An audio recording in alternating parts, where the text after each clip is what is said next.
In this episode of the Rich Habits Podcast, we'll be talking about the 3 things you need to be aware of and discuss with your partner before you get engaged. It's wedding season right now, spring is in the air, and we want to make sure we prepare all of you to do the right things financially and mindset-wise prior to that lifelong commitment. If you're already married, these 3 tips still apply, so don't worry about that. And in this episode, we're going to be breaking down number 1, having conversations about money. Number 2, having conversations about lifestyle and retirement. And number 3, having conversations about setting your children up financially. This episode is a bit long, but we promise if you stick with us, you're going to learn a ton. I do know a lot of my friends right now are in the home stretch of getting engaged and married, so I'll definitely be sharing this episode with them. Talking about this stuff is really, really important. So with that being said, kick us off with the first strategy to ensure a happy engagement and healthy marriage. Yes, I'm so excited about this episode because I just feel like it's that unknown gray area where so many people, when they're in love and euphoric and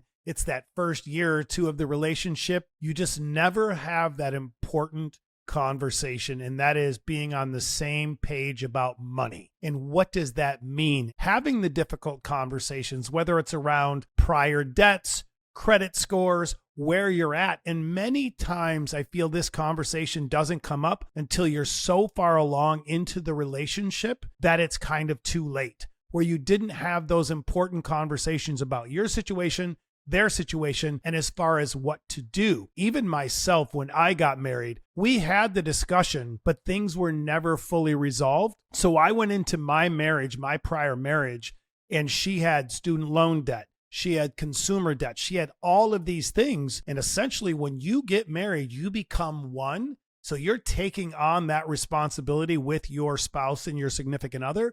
So it's just very, very important to have that conversation early and really have an understanding of both sides so you know going into the marriage that you're starting off in a good spot. And that, to me, is one of the most important things.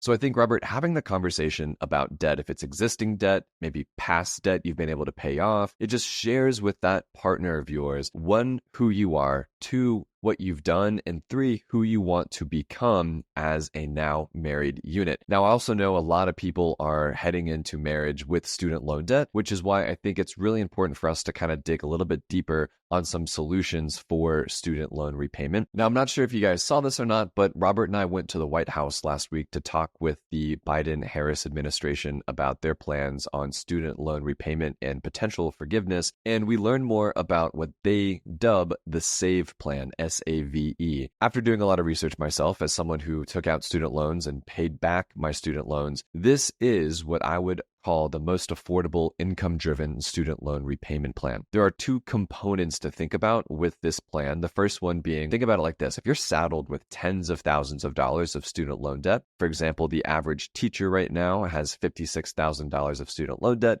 and makes $38,000 a year, and you don't have the discretionary income to pay off that student loan debt aggressively like you probably should, especially if it was high interest, by enrolling into the SAVE plan, people are able to stay current on their loans without accruing high interest that compounds over time. And the second sort of component about this was if you borrowed $10,000 or less to go to maybe a community college to get an associate's degree and you want to be a part of this plan, I believe the loan will get forgiven over 10 years. So if you think you should be on an income-driven repayment plan, right? These are conversations you should have with your partner. Maybe they don't know how to tackle their student loan debt either. Like we've talked about here, being consistent and transparent and authentic with your partner is super important as it relates to marriage, engagement, and just having a healthy relationship. So definitely check out the SAVE plan and do what you can to learn more about it if it applies to you. Yeah, and I don't want to brush over the importance and the incredible time that Austin and I had at the White House. We got to sit in on some really great meetings about the SAVE plan and what that means for people with student loan debt, the forgiveness, what it means for the economy. And that was really incredible. We also had the opportunity to do these interviews and really dig deep on some questions around this, being able to get you the best information that is out there on everything that is related to personal finance and building wealth. So it was an incredible experience. And I didn't just want to gloss over like, hey, we were at the White House and we learned a lot, because it was really, really great. And we had a lot of fun. So Austin, I just wanted to touch on that. Go ahead and take us into the next point. No, you're good. Totally. So yeah, being on the same page as it relates to debt, right? Having that conversation about debt, like what Robert was just talking about, is super important. I think the second thing kind of stemming off of that is being on the same page about a monthly budget. A lot of couples, including my parents, when they were married, never made or stuck to a monthly budget. Knowing exactly how much money is coming in each month, how much is being allocated to utilities, groceries, kids' soccer games, fun money, saving for the vacation, everything you're doing is so, so important. You all need to be 100% on the same page about all the money you're making and the money you're spending. Yeah, that's a great point. And I think it's probably, from my experience, one of the biggest stressors that I hear from clients when I do these calls is the fact that someone in the relationship is just not paying attention to the budget and following along and doing it in a meaningful way to protect the couple's financial situation. So I think a key here is, again, getting back to those important conversations, is to have spending thresholds, just like I do in a company. And in the relationship side of this, have a dollar amount. Look at it as a situation where you say, okay, we're going to agree that any purchase over $500 or $1,000, we're going to first discuss. And what that prevents is from constantly dealing with looking at your budget and not being in line because one person or both of you might be frivolously spending. He goes out and buys $2,000 worth of golf clubs. She goes out and buys whatever she's going to buy. Maybe it's a new purse that's $1,500 or $2,000. These are problems if you don't have that conversation. So I think a really good way to resolve that is having a spending threshold. And at the end of the day, once you have that agreement, it takes all of the guesswork out of it because you have your money, he has his money, you have your together money. But at the end of the day, you're not asking for permission. You're just being able to stay within the budget and on the bigger purchases, have that conversation. I think if couples all did this,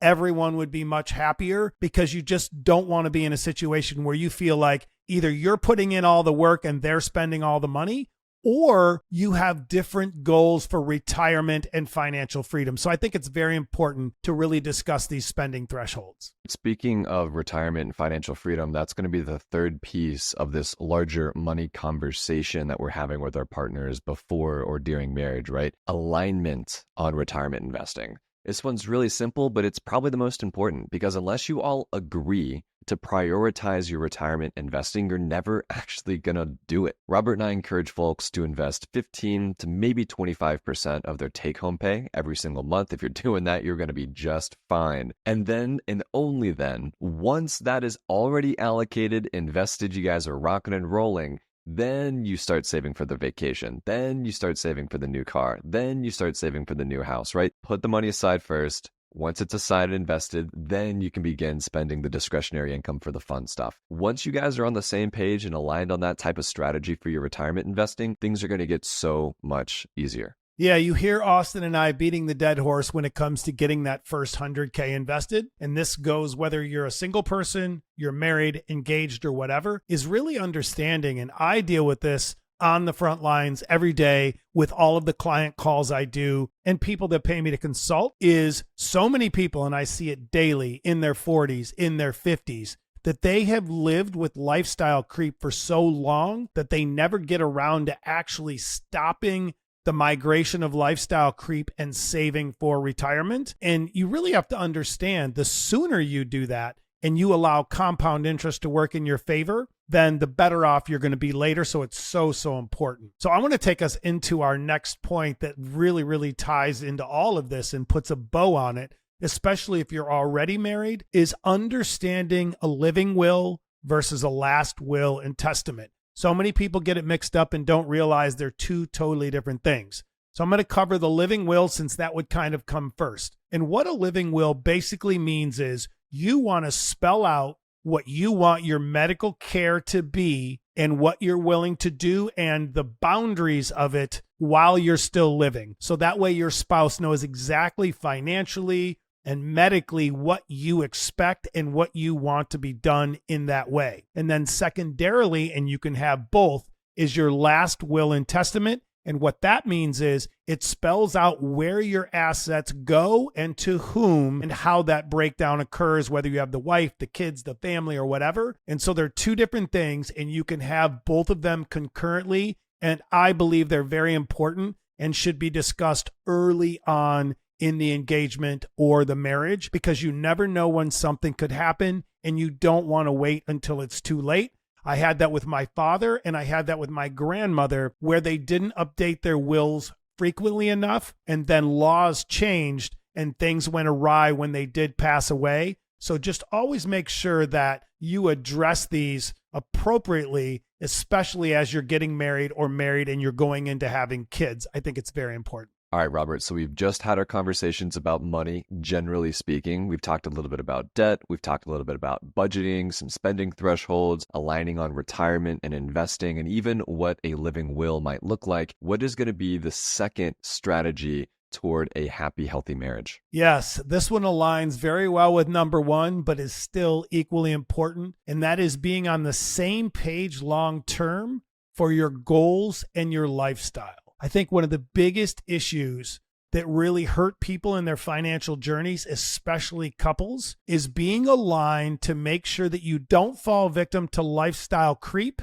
and spending. Because when we talk about this on a regular basis, and if you don't have a defined budget and understanding of how much you're trying to put away a month, you're just guessing. And so many couples are like, well, we have to live in this school district. We have to have this house. Well, Betty and Bill just got the new BMW. We have to have the new BMW. We have to have the new iPhone. And it just turns into this big hamster wheel of how do you ever set aside the money for retirement and start building towards financial freedom if you let lifestyle creep take over and you never stop that hamster wheel. I actually had a conversation, this was about a year ago, but it's very relevant today, with a friend of mine who is continually living beyond his means and was telling me how him and his wife had to have the new $1,800 IT baby carriage, and he actually put it on a credit card. He financed an $1,800, whatever you call it, baby carriage that you walk your kid down the street in, and I was shocked. I was like, you couldn't take the old one from your prior kid or get one from somebody else or get one on Facebook Marketplace? Absolutely not. And that's crazy to me that people will go further and further in debt to impress people that are already in debt, probably more than them. So it's wild out there how the lifestyle creep really sucks people in. Well, that's why we're talking about it here, Robert. That's why we're encouraging our listeners to talk about it as well, so they can be on the same page for that happy, healthy marriage. And the next point I want to talk about as well, as we talk about these long-term goals and lifestyle, is understanding and being on the same page about when and how aggressive we want to save for retirement. Knowing this is really, really important. I don't know if y'all watched the recent season of Love is Blind, but Johnny was talking to Amy pretty early on in their sort of engagement that he wants to retire before 65 years old, right? This is going to take a lot of discipline for both of them if they want to achieve that. But that's a conversation he had with her very early on, saying, hey, listen, I don't want to slave away for the next 40 years of my life. I want to retire before 65. Here's what I want us to do so we can both achieve that, right? Being on the same page about like when we want to retire and how we want to spend our retirement is really, really important, because one, it keeps you motivated to say, okay, we're doing this. It's a very clear path to this type of retirement. I'm so excited. We get to spend more time with our kids. We get to, not have to go to a job we hate, whatever it might be for you. But being on the same page as to when and how we're going to get there is not only going to be motivating, but inspiring, and it's going to keep you guys together and excited to achieve that goal. Any couple, whether you're just getting engaged, you've been engaged, you're ready for the wedding, or you've been married for 10 years, setting yourself up earlier is so much more rewarding. If you look at Austin and I here in the Rich Habits podcast, it's so awesome us having this 30-year age difference, because we're at two different points in our lives. And I have 30 years to look back of all the mistakes and all the great things I did to set myself up financially. So we can really discuss the now, the future, and me going back those 30 years and thinking through all the good and the bad and the ugly that has happened. And I think it's just so important, because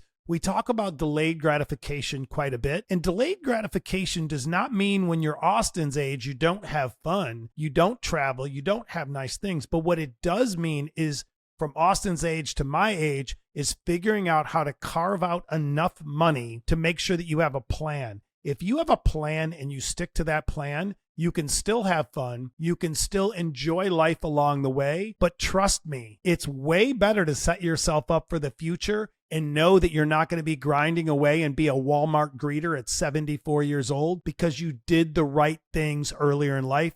It's so important. And that leads me to something that I think we should also talk about, coming back and thinking about my marriage and what I've heard from some of my family and other people. And that is, how do you handle money when it comes to extended family and maybe them wanting a piece of the pie? And what that's meant for me, because I've had a decent amount of wealth for a very long time, is always trying to figure out with extended family and sometimes even friends that are close friends of what is the right and the wrong thing to do here. For me, I've been on the wrong side of extended family and friends of loaning them money. I don't do it anymore. I lost a very dear friend of mine that I'd known since I was 10 years old. He needed to borrow $65,000 to save his restaurant from a tax deal. I made that commitment to him, and I had like 3 hours to get the money together and help him. I did it. After 2 years of him paying me back, he stopped paying, and then it was a situation we ended up in court. I used to help a former extended family member with their home. It was in some disarray as far as finances around taxes. I helped them. They never paid me back. So my general rule is I'm not a bank. I don't loan people money. And if you decide to loan family money, look at it as not a loan, that you're giving it to them. You're more than welcome to put in a contract, have it documented, have it legal of how they're supposed to pay you back. But emotionally, look at it as a gift, because in most instances, they're not going to pay you back. And it's going to cause a rift between you and them. So it's better off if you understand that in the beginning, because it's likely that they won't pay you back. So just keep that in mind and have the conversation with your significant other of what it looks like and how that looks around money for extended family and even friends, because, you know, your wife or your husband might not know your best friend from college that you're about to lend $30,000 to, who's probably not going to pay it back. And that affects your marriage and your financial situation as well. So just have that conversation as part of this bigger picture. Yeah, I wouldn't say it's likely that people's extended family won't pay it back. I know everyone's situation is different, but I do agree with the perspective of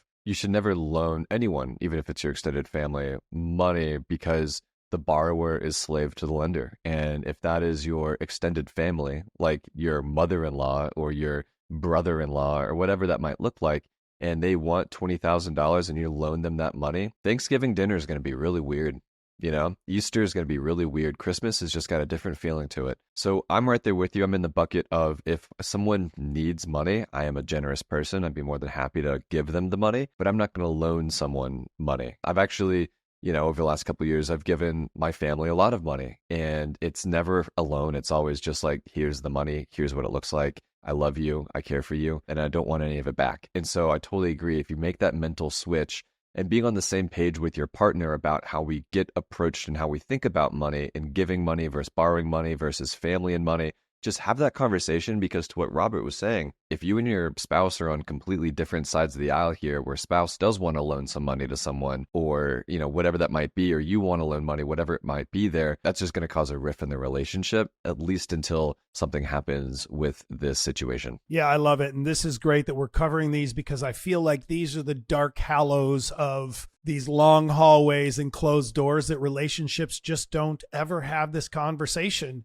And it's so important to do it. And the earlier you do it, the better. So you're not finding yourselves 2, 3, 5, 10 years in and dealing with this, especially as you build wealth. Because if you're the person in that group or that extended family that has the most money, guess what? You're going to be the target for the constant asks. And you just have to be prepared of how to handle it. 100%. Well, with that being said, Robert, we've talked about having the early conversations about money. We've talked now about long-term goals, retirement, kind of how we approach loaning money, gifting money. But let's now talk about that third topic you mentioned, which was setting your children up for financial freedom. I do know a lot of couples are having children. Children is a very, very important topic to cover in marriage. So children and money combined is probably even more important. So kick us off with what setting your children up financially might look like? Yeah, I think, we talk about the 529 plan. We talk about building credit, potentially a custodial investment account. So I think we should start out with the 529 plan. And Austin, give me your example because I really like the story you tell of how you did it. And then we can go into further kind of these kids' college funds and all that and how it works.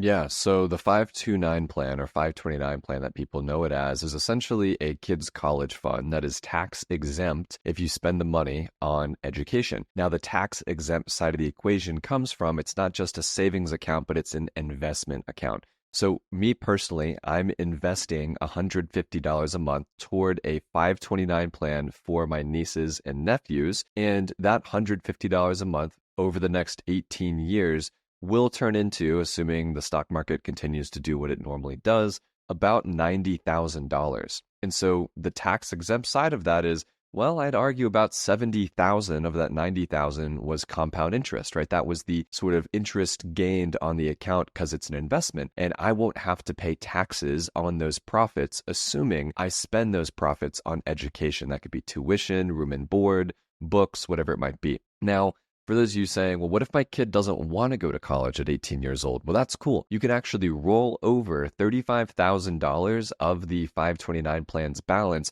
into that child's Roth individual retirement account, the Roth IRA. And if you keep that $35,000 in that kid's account invested into the S&P 500, making about a inflation adjusted 9% per year from age 18 to 65, that 35,000 grows into 2.3 million by 65 years old. So when we talk about generational wealth and setting our kids up financially, this is probably the best way every single parent can begin to move closer toward that goal with their children. Yeah, I love talking about this strategy just because, I remember when I was growing up and, my parents didn't really do much for me. We didn't have much, but I did get a couple of those II bonds or whatever they were that never really grew and weren't worth much, but it was something. So I love talking about strategies that young couples or couples that have teens can do to set their children up and give them a better chance of financial freedom when they do turn 18. And one of my favorite ways to do that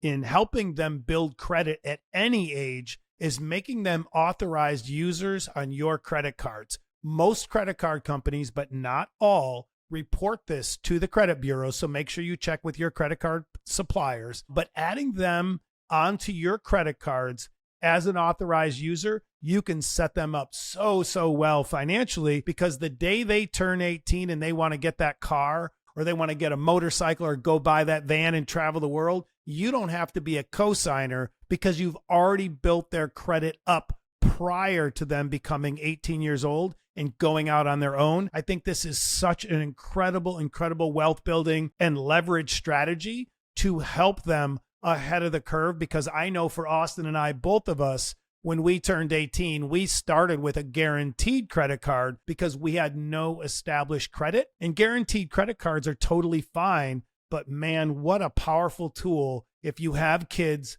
add them onto your credit cards now. And when they turn 18, they already have a 700 or a 750 credit score. It's just so powerful. Yeah, actually, I was even worse than that, Robert. Guaranteed, I think for me, it was called a secured credit card. I didn't get my first one until 23 years old because my parents didn't teach me about credit. I didn't know about credit. I wasn't an authorized user on anything. I had a 620 credit score. Like I was nothing when I was 23. And that's because my parents didn't know better. But I will certainly know better for my children. And now my credit score is in the 800s. So it worked out well, but it's a really good thing to call out for children, especially in their teens, late teens, call it 16, 17, 18, to help them begin to know what credit is, why it's important, and how to use it in the future responsibly. And another powerful tool that I'd like to hear your thoughts on is a custodial investment account. This is something that a lot more parents are doing now, but it's just so incredibly powerful. And these 3 tips alone can change the course of entire generations of families if anyone listening just follows these 3 tips. Because if you're setting the youth up for success later, we're all hearing about inflation. Homes are too expensive. Gen Zers can't do anything moving forward financially because everything is so expensive. Well, guess what? You could set up the next generation just with these 3 things and very little money ahead of time while they're 5 years old, 10 years old, 12 years old, rather than waiting till they're 18 and having the conversation, or worse, not helping them at all. So Austin, touch a little bit on custodial investment accounts and what that means for our listeners. So I'm sure a lot of you listening right now that have children that might be, call it 14, 15, 16, 17 years old. I mean, they might be having a job. I was working when I was 15, 16. I was a lifeguard. I was mowing lawns. I was doing a lot of things that allowed me to earn income, both from a W-2 perspective and some side hustles back in the day. But as it relates to W-2, if you have a child who is earning income, they're paying taxes on the income, it's a whole thing, that child can theoretically have a custodial Roth individual retirement account. Now, what you have to do there is you can go to Vanguard, M1 Finance, whatever, maybe Fidelity, whatever kind of platform you want to use there, but open up on behalf of your child a custodial Roth IRA, only again if they're actually earning W-2 income that they're paying taxes on. You can't do this if they're not earning W-2 income that they're paying taxes on. But if they do, open up the account, maybe say, hey, listen, I'm going to take $100 for you this paycheck, and I'm going to put it into this account with you. And then this can be an opportunity to teach them about the stock market, teach them about investing. Maybe they love Nike, or maybe they love playing Call of Duty, or maybe they love playing Roblox, right? These are all publicly traded companies that they can invest their money into that kind of come back to wait a second, I love playing Roblox, or I love playing Call of Duty, or I love wearing my Nike shoes. I get to now own equity in the company behind that specific activity I love. Even if it's like a small amount of money, but just get them started to understand what investing means for them and get them rocking and rolling in the right direction for that Roth IRA. They can get a little bit more aggressive with it as they get older, of course, but just opening the account and having that first conversation is so, so important. Yeah, and one of the things very few people talk about is what makes this really powerful is that if you own a company. So let's say you have these children that are 12 or 14 years old, you own a company, you could do this custodial account, have them on payroll with the company, and then have that payroll go into this custodial account. And then it prevents you from paying taxes on that payroll amount for this equation and this strategy. So that's also another powerful way to implement this and save yourself some tax dollars. And they don't have to have this super important job. If they're in your social media, or they're sweeping the floor, opening mail, or just helping you organize on weekends, that still could be W-2, put them on payroll work that could go against this custodial account. So there's a lot of ways to not only save money for your company, but set your kids up on this. And it's just such a great strategy. Robert, this episode has been really, really powerful. I think because one, hopefully I'll be getting married here, or engaged first, right? Pretty soon, but we know a lot of people who are engaged, they're married, they're excited for their futures, and being able to have these conversations about money, including debt,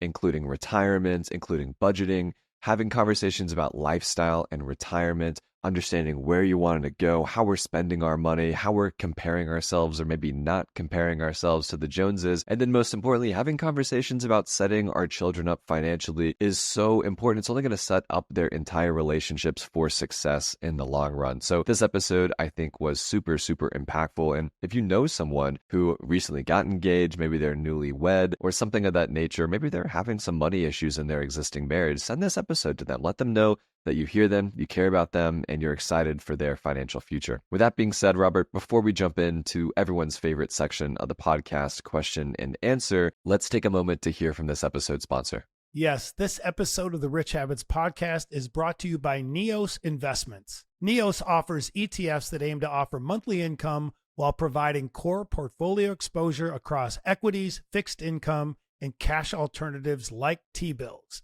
Their ETFs may be particularly interesting for folks looking to generate passive income inside of their investment portfolio. They even offer ETFs that provide exposure to the S&P 500 index or the NASDAQ 100 index, while aiming to offer high monthly income beyond what investors would receive from plain exposure to the index. Their funds may serve as a compelling, income-focused alternative or complement to many of the investments already in many investor portfolios. So if you're looking to add passive income-focused ETFs to your portfolio, consider learning more about Neos's ETFs at neosfunds.com. And as with all investments, investors should carefully consider their investment objectives, risks, charges, and expenses of NEOS exchange-traded funds before investing. To obtain a prospectus containing this and other important information, please visit neosfunds.com. Please read the prospectus carefully before you invest. NEOS ETFs are distributed by Foreside Fund Services, LLC. An investment in NEOS ETFs involves risks,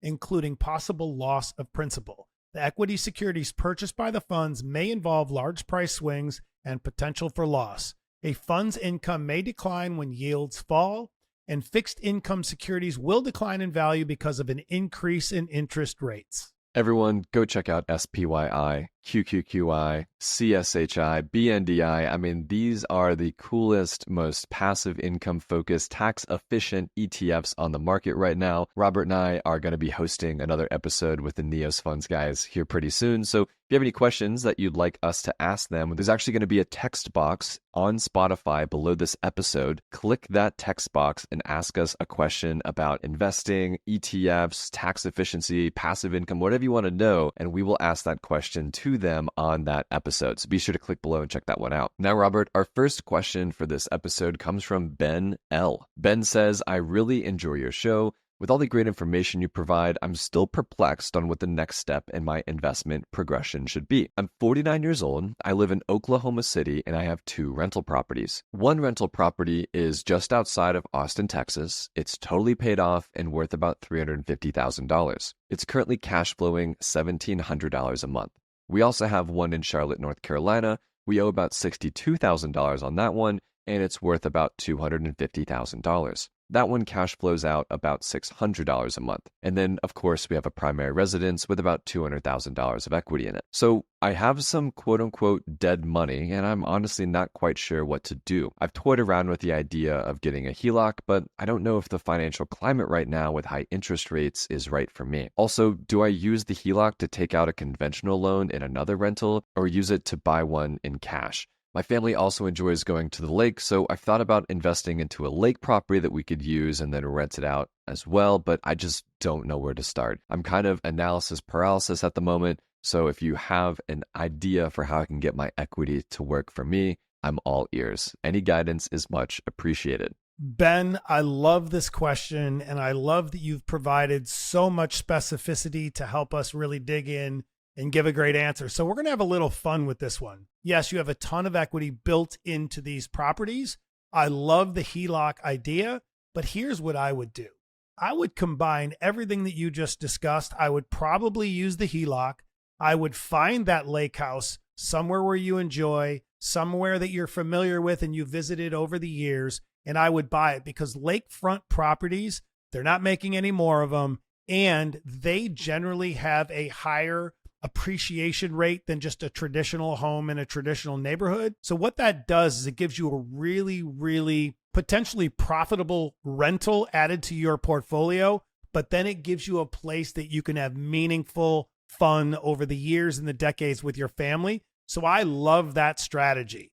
Go out, get some money out of one of those properties, pull it out, use it as the down payment, maybe the renovation cost, and get that lakefront property, have a blast, have that high capital appreciation, and just really enjoy it for years to come, because I've never met anyone, including myself, that has lost money on a lake house. So are you saying maybe like, because I'm looking at this, probably about $500,000 of total equity to play with, take out a HELOC against that kind of loose equity there, or maybe a couple just, I guess, depending on how all the numbers crunch out, use that to get a down payment on the lake house, and then perhaps even use the cash flow of about $2,300 a month that he's already making to pay for the mortgage of the lake house? Or the lake house pays for itself by being a rental, a short-term rental when they're not using it. So let's say you want to use it 2 weekends a month, but you have a rental on a lake house that is very, very busy with short-term rental. You could be quite cash flow positive depending on the lake and the nightly rental rates. I just know that like back where I'm from, there's a lot of smaller lakes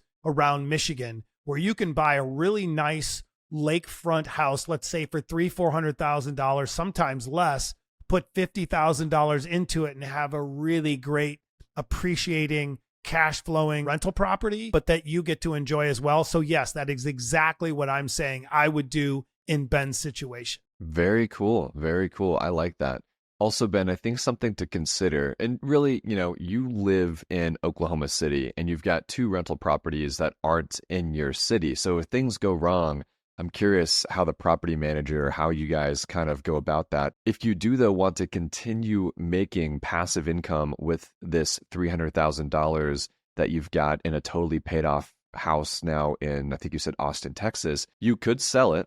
Take that, let's call it $350,000, park it inside of SPYI or QQQI, those covered call ETFs we talk about, and those would pay you against that $300,000 about $3,200 to $3,600 a month. That would also be tax-free because of the return of capital sort of strategy they use. So if you do want a little bit more cash flow and a little bit more flexibility with your investments, being able to buy or sell something, that could be another alternative to consider, only assuming you don't want to be a landlord from another state. Yeah, and it also, that brings into play that philosophy: sell the one property, buy the lake house, do a 1031 exchange so you're not paying the capital gains on it depending on the situation. So that's another alternative. So great question, Ben. Yeah, I love it. Those are my thoughts, and enjoy, and send us some pictures someday when you get the lake house set up. Sounds good, Ben.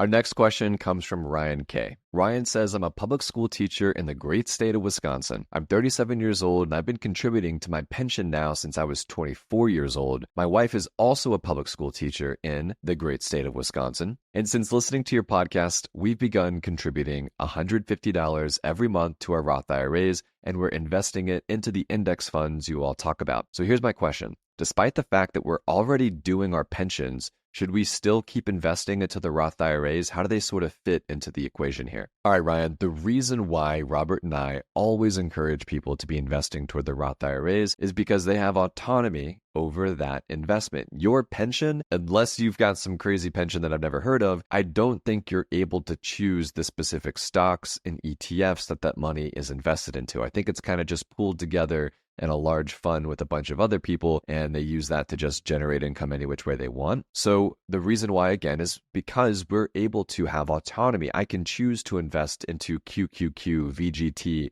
VTI, VOO, whatever I want to invest into in different funds that outperform the markets, fingers crossed, over time. So yes, you should always be investing into your Roth IRA. I would even consider maxing out your Roth IRA if you're able to do that. I think that's about $550 a month right now. You're about at $150. So obviously, I know you're a teacher. Maybe there's a world where you could carve out a little bit more of your income to do that. But I think you're doing a really great thing of kind of balancing both, right? You have the pension. That's the sort of guaranteed retirement, guaranteed, quote unquote. And then you have the actual retirement that's guaranteed, which is your Roth IRA, money that you are taking, investing for yourself, and putting into the markets for your future. And Ryan, just so we're on the same page, this $150 a month that you're going to be contributing toward your Roth IRA, let's say from 37 to 67, is going to be worth $510,000 at the age of 67, tax-free, right? That's $510,000 just from $150 a month for the next 30 years. Like, that's what we're talking about here. That's guaranteed income in your retirement. You don't have to worry about a pension or the government shutting down or whoever's managing your pension to mess up. This is taking control of your money. And you mentioned your wife is doing this too. Well, combined now, that's over $1 million in retirement between the two of you. There's a lot to be excited about, and we are rooting for you. Again, everyone, this was a very powerful episode. Thank you for following along the Rich Habits podcast each and every week, sharing it with a friend, giving us these wonderful 5-star reviews. We're so excited to continue growing the Rich Habits company, podcast community, and all the great stuff we're working on. And we thank each and every one of you for joining us every week. Everyone, do not forget, tomorrow, April 2nd at 4 p.m. Eastern Time, Robert and I are hosting another webinar. We've got literally 1,000 people already signed up to attend, and it's all about building an investment portfolio from scratch. We're going to be talking about how we approach it personally, what we're personally invested into, how we diversify our portfolios, the strategies we use for passive income, everything in between. This webinar is going to be the secret sauce that's going to take you over the edge with your investing. We cannot wait to see you all there. Last webinar, we had, I think, Robert, like 2,200 people watched the replay. There's like 900 comments and questions. I mean, you all are super engaged in these, so we can't wait to host another one with you. And of course, we're going to be joined by the Wall Street veterans at Neos Funds. We have Troy and Garrett hopping in to give us their perspective on how they think people should also be building investment portfolios from scratch, given their 30 plus years of Wall Street investing experience. So again, there's going to be a link below in the show notes to check that one out. And with that being said, everyone, thanks so much for hanging out with us on this episode of the Rich Habits Podcast. And we will see you tomorrow, April 2nd at 4 p.m. Eastern Time.